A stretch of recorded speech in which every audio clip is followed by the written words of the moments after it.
पिछले एपिसोड में हमने देखा था कि वांग ने रेड बटरफ्लाई को हराने के बाद वो कंपटीशन जीत लिया था, लेकिन सुजाकू लॉर्ड जो होता है वो अपना अलग ही प्लान बना रहा था। वो अपने दोनों डिसाइपल को अगला सुजाकू का लॉर्ड बनाना चाह रहा होता है, तो इसलिए वो अपने लड़के वाले डिसाइपल को रेड बटरफ्लाई की कल्टीवेशन छीनने के लिए भेज देता है और लियोमी को भेज देता है वांग की कल्टीवेशन के बारे में समझने के लिए, ताकि उसके आर्टिस्टिक कंसेप्शन को समझकर लियोमी ज्यादा पावरफुल हो जाए। लेकिन वांग को समझ चुका था कि यहाँ पर ज्यादा टाइम तक के रहना खतरे से खाली नहीं है, इसलिए वो यहाँ से भागने का डिसाइड करता है। लेकिन जैसे वो भाग रहा था वहाँ पर युआन फेंग आकर पहुंच जाता है, जो कि ब्लड टेरिटरी का नया लीडर था और वो बहुत ज्यादा गुस्सा था वांग से। जिसके बाद यहाँ से ये एपिसोड शुरू होता है। तो इस एपिसोड की शुरुआत में वांग यहाँ पर से भागने की कोशिश कर रहा था, लेकिन जैसे वो भाग रहा था वहाँ पर दो बंदे पहुंच जाते हैं जो वांग का रास्ता रोकने के लिए यहाँ पर आए हुए थे। उनकी पावर भी बहुत ज्यादा खतरनाक लग रही थी। वो दो बंदे और पीछे से युआन फेंग तीनों यहाँ पर रेडी थे वांग की जान लेने के लिए। सभी ने अपनी पावर को एक्टिवेट करना भी शुरू कर दिया था और युआन फेंग का एक बहुत ही खतरनाक भवंडर जैसा अटैक आकर सीधा लग जाता है वांग को, जिस वजह से वो वहीं पर फंस चुका था। वांग यहाँ पर अपनी पावर का इस्तेमाल करते हुए इस अटैक से बचने की कोशिश करता है और उसने अपनी पावर की मदद से एक खतरनाक इमॉर्टल स्वॉर्ड वाला स्लैश अटैक कर दिया था, पर युआन फेंग तो एक ही हाथ से उसके अटैक को रोक लेता है और उसको कुछ हुआ नहीं था। वांग जब वहां से भाग रहा होता तो वो कह रहा था कि मेरी जो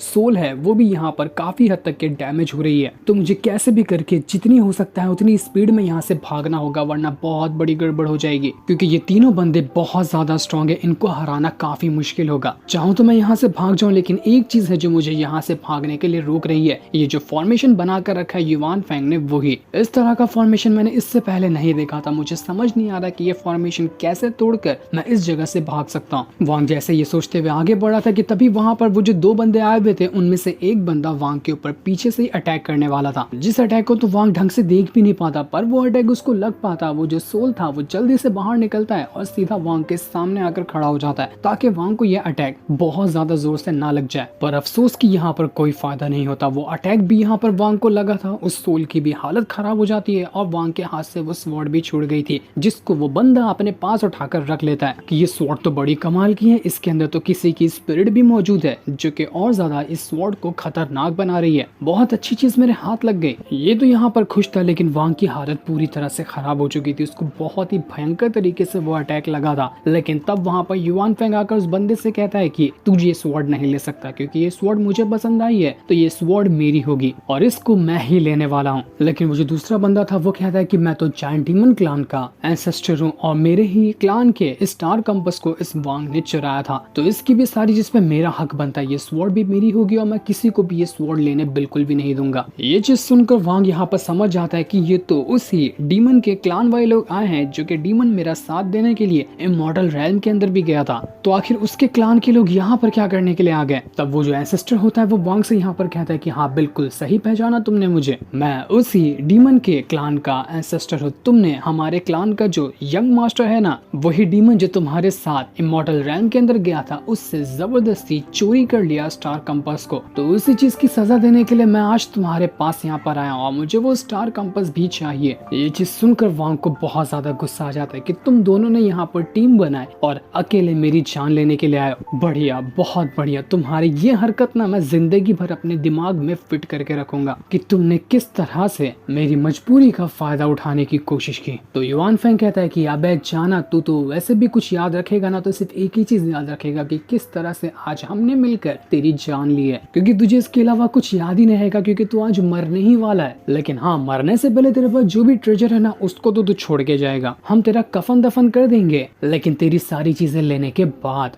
जैसे युआन फेंग वांग के ऊपर अटैक करने वाला था, वांग वहां पर अपने फ्लैग को बाहर निकाल लेता और उसकी मदद से वो अटैक रोकने की कोशिश कर रहा था। उसका फ्लैग यहाँ पर बहुत ज्यादा ताकत लगा रहा होता है ताकि वो अटैक को रोक सके, और काफी हद तक के उसने अटैक को यहाँ पर रोक भी दिया था और फ्लैग को कुछ होता भी नहीं। लेकिन फ्लैग में बहुत ज्यादा अपनी स्पिरिचुअल एनर्जी डालने की वजह से वो एनर्जी भी अब यहाँ पर वांग की कम हो चुकी थी। वो कुछ भी अटैक करता उसकी पावर बहुत ही स्पीड से कम होते जा रही थी। इस चीज को देख कर युआन फेंग हैरान रह जाता है। उसका अब लालच बढ़ चुका था था फ्लैग की तरफ कि अब तो मैं फ्लैग भी लेकर रहूंगा, जरा मैं भी तो देखूं कि तेरे पास किस किस तरह के अटैक है। तो वो वहां पर एक और अटैक को रेडी कर लेता है और आसमान के अंदर से बहुत ही बड़ा फॉर्मेशन क्रिएट करते हुए उसके अंदर से लाखों तादाद में स्वॉर्ड वांग के ऊपर वो गिराया जा रहा था, जिस वजह से आसपास का पूरा इलाका ही फट कर दम तबाही में बदल जाता है। वांग यहाँ पर खुद को बचाने की बहुत कोशिश करता है, लेकिन वो कहाँ तक के भाग पाता है। एक तो फॉर्मेशन जो बना हुआ था वो तो उसको भागने नहीं दे रहा था, ऊपर से आसमान वाला फॉर्मेशन स्वॉर्ड पे स्वॉर्ड गिराया जा रहा होता है बस नीचे। ऐसा लग रहा था कि अब यहाँ पर वांग नहीं बच पाएगा, वो चारों तरफ से घिर चुका था। लेकिन जैसे ही उसकी जान जाने वाली थी और खतरनाक अटैक उसको लग पाता, तीसरा बंदा जो यहाँ पर आया था जायंट डीमन क्लान के एंसेस्टर के साथ, वो कहता है कि रुक जाइए ग्रैंडफादर, आपको यहाँ पर रोकना होगा क्योंकि ये बंदा जो है ना इसकी जान मैं लूंगा, मेरे अलावा कोई भी इसकी जान नहीं ले सकता। तो ये सौभाग्य आप मुझे दे दीजिए ताकि जो चीज इसने मुझसे चुराई है मैं उसका बदला इससे ले सकूं। और ये जो था वो कोई और नहीं बल्कि वांग का ही वो दोस्त डीमन होता है। इस चीज को देखकर वो जो एंसेस्टर था और युवान फेंग था वो यहाँ पर उस डीमन को परमिशन दे देते हैं कि बिल्कुल तुम जाकर इसकी जान ले सकते हो क्योंकि इसने चीज भी तो तुमसे ही चुराई थी। जो देखकर वांग को बहुत बुरा लगता है कि नहीं, ये नहीं हो सकता, मैंने इस डीमन का कितना साथ दिया है और कितनी बार इसको बचाने की भी कोशिश की है, लेकिन फिर ये यहाँ पर मेरी जान लेने की कोशिश कैसे कर सकता है। लेकिन वो जो डीमन था भाग कर आता है वांग के पास और उसके ऊपर अटैक करते हुए अपनी स्पिरिचुअल एनर्जी उसके अंदर डालते जा रहा था और उससे कहता है कि शेंगन्य, तुम यहाँ से ना साउथ की तरफ भाग जाओ, जितना हो सकता है उतनी स्पीड से भागना, तुम्हारे बचने के चांसेस थोड़े बहुत बढ़ जाएंगे। इसके अलावा मैं यहाँ पर तुम्हारी कोई हेल्प नहीं कर सकता, मुझे माफ कर देना। इतना कहने के बाद वो वांग को धक्का मारकर साउथ की तरफ ही फेंक देता है। लेकिन वो जो एंसेस्टर था वो ये देखकर भड़क जाता है कि आखिर तूने हमसे गद्दारी करने की कोशिश कैसे की, तूने उस वांग की मदद की है जिसको हम मारने के लिए आए थे। लेकिन वो जो डीमन था वो यहाँ पर अपने दादा से कह रहा होता है कि वांग ने मुझसे कोई स्टार कंपास चुराया नहीं, बल्कि उसने इमॉर्टल रैन में मेरी बहुत बार जान बचाई है, वो भी खुद की जान खतरे में डालकर। तो मैंने खुशी से एज अ गिफ्ट के तौर पर उसको स्टार कंपास दिया था, इसलिए कोई भी उससे वो चीज ना ले सकता है, ना ही कोई उसकी आज जान ले पाएगा। वैसे भी स्टार कंपास का हमारे क्लान के अंदर जल्दी कोई इस्तेमाल भी कहाँ करता था, तो मैंने उसको ऐसे ही वांग को दे दिया। कोई गलती ना मैंने की है ना वांग ने की है, तो इसलिए कोई उसकी जान नहीं ले सकता।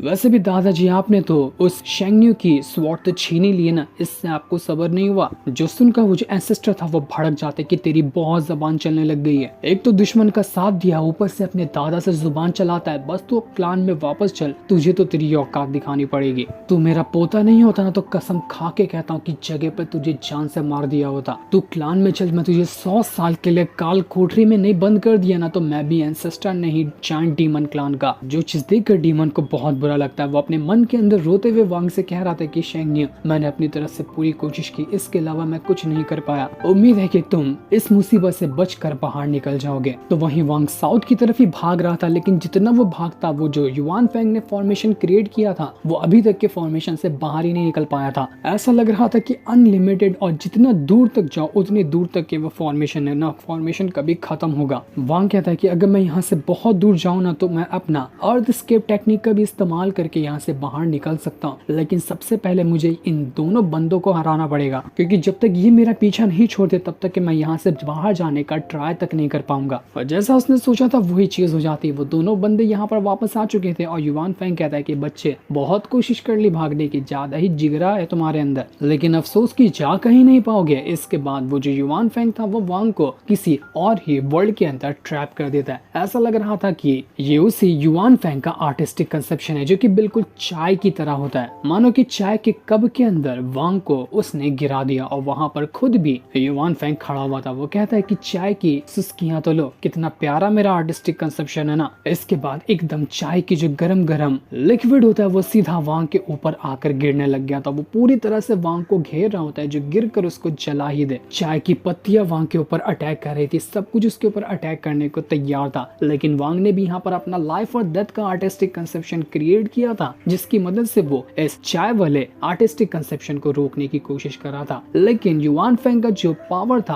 अटैक वाला वो सीधा वांग की सोल के ऊपर जाकर अटैक करने लग जाता है, जिस वजह से वो सोल यहाँ पर अपनी पावर और भी फास्ट तरीके से खोते जा रही थी। जल्दी कुछ नहीं हुआ तो वो सोल पक्का डैमेज हो जाएगी। युवान फेंग कह रहा था कि तुम तो अभी बहुत बच्चे हो, तुम्हें तो बहुत एक्सपीरियंस गेन करना बाकी है और बड़े आए हमसे मुकाबला करने वाले, तुम तो आज नहीं बचोगे। वो अपनी चाय वाले अटैक को और ज्यादा स्ट्रॉन्ग बनाकर एक बहुत ही खतरनाक अटैक वांग के ऊपर कर देता है, जिस वजह से वांग अब उड़ते हुए न जाने कितना ही दूर जाकर फेंका चुका था। उसकी पूरी हालत खराब, मानो के अंदर से उसकी हड्डियां वगैरह टूट गई हो। पहली बार वांग इतना ज्यादा मार खाया था अपनी पूरी लाइफ में। इसके बाद युआन फेंग जो था वो एंसेस्टर से कहता है कि हमने बहुत टाइम पास कर लिया ये चूहे बिल्लियों का खेल खेलते हुए, अब बारी आ चुकी है इस वांग की जान लेने की, तो चलो जल्दी से इसको मार दिया जाए। लेकिन वो जो एंसेस्टर था वो युआन फेंग से कहता है कि ठीक है तू जाके उसको मार। तो युआन फेंग कहते हैं कि तुम नहीं मारने वाले क्या, ये इसकी इतनी हालत खराब है तो क्या तब भी तुम्हें इससे डर लग रहा है, तुम जाकर पहले इसकी जान लो ना। ये दोनों आपस में ही यहाँ पर बहस करने लग जाते हैं कि कौन पहले मारेगा वांग को। लेकिन आखिरी में युआन फेंग डिसाइड कर ही लेता है कि ठीक है मैं ही मारूंगा इस वांग को। तो वो दोबारा से अपने बहुत ज्यादा स्ट्रॉन्ग अटैक यहाँ पर रेडी करते हुए वांग के ऊपर अटैक करने वाला था। लेकिन इससे वांग को अटैक लग पाएगा, उसकी जान जा पाएगी, ये चीज अभी हमें नहीं बताई जाती। जो सीन दिखाते ही ये एपिसोड यहीं पर एंड हो जाता है।